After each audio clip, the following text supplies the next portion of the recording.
Saya ada jaga ayah yang berumur 83 tahun. Sangat susah sebab kalau tak ada juga basikal ni, saya rasa ayah saya kena jalan kaki, which is surau memang dekat, tapi untuk orang yang umur 83 tahun dengan sakit lutut dan sebagainya, kami kena spend time untuk dia lah, untuk ayah setiap kali nak pergi solat dekat surau.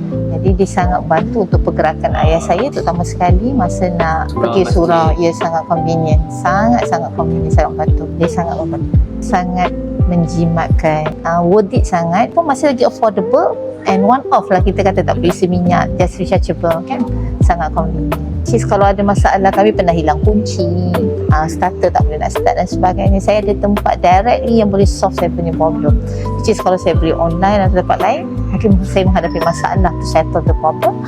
So right now ada satu tempat which is saya datang pada tempat Izzat untuk lah